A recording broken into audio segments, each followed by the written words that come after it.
അബിയു പഴം നമുക്കിന്ന് പറിക്കാവേ. അപ്പം അബിയുവിൻ്റെ മരം നിങ്ങൾ കണ്ടിട്ടുണ്ടായിരിക്കും. അതിനകത്ത് ഒരുപാട് 2 കായേ ഉണ്ടായിട്ടുള്ളൂ. ഒന്ന് ഇത് ഏറ്റവും താഴെ ഉണ്ടായിരിക്കുന്നത്, അത് പഴുത്തിട്ടില്ല. പക്ഷേ നമുക്ക് വേറെ ഒരെണ്ണം ഉണ്ടായിട്ടുണ്ട്. ഇത് കാണിച്ചു തരാവേ. കണ്ടോ? അത് ഞാൻ പറിക്കാവേ. പറിച്ച് ഇതാണ് അബിയു പഴം. എങ്ങനെയുണ്ട്? നല്ലതല്ലേ?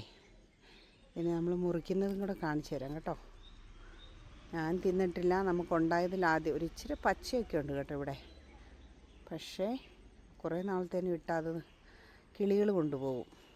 നമുക്ക് ആദ്യത്തെ പഴമുണ്ട്, നമുക്കുള്ളതാണിത്. ഓക്കെ, നോക്കാവേ. അപ്പോഴേ അതിന് മുന്നേ ഞാൻ നിങ്ങളിത് കാണിച്ചു തരാം. ഇത് ഒറ്റമൂലി എന്ന് പറഞ്ഞാൽ ഈ മുറി കൂട്ടുന്നതാണെന്ന് പറയാം. മുറി കൂട്ടിയല്ലേ?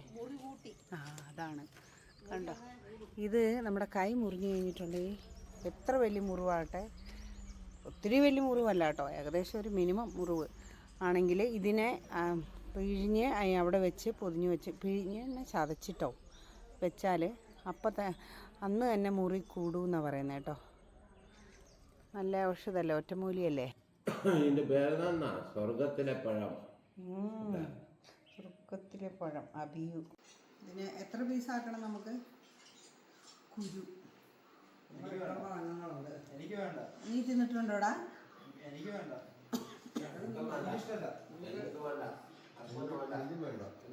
അതിനെച്ചാ ടേസ്റ്റ് എന്നാന്നറിയാൻ ഒരു കുരു എന്തായാലും ഉണ്ടേ.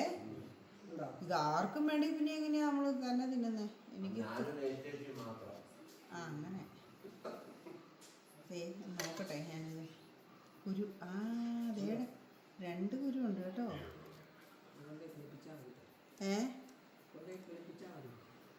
ഇത് നടാം.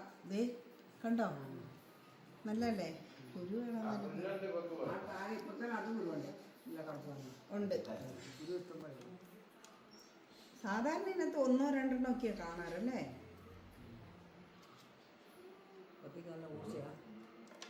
കത്തി ഞാൻ അവിടെ നിന്ന് കൊണ്ടുവന്ന് കത്തി.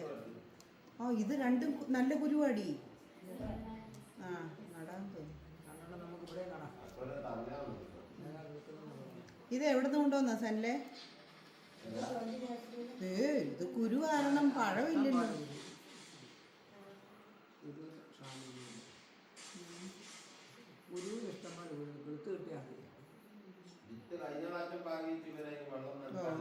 ഒരെണ്ണം കൊള്ളത്തില്ല കേട്ടോ, 2 പക്ഷെ നല്ലതാണ്.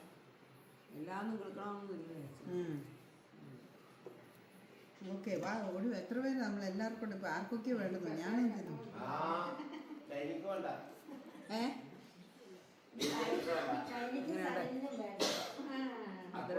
സനല് പറഞ്ഞ പോലെ തന്നെ തേങ്ങയുടെ ഉള്ളിലൊരു അങ്ങനെ വലിയ മധുരമൊന്നുമില്ല.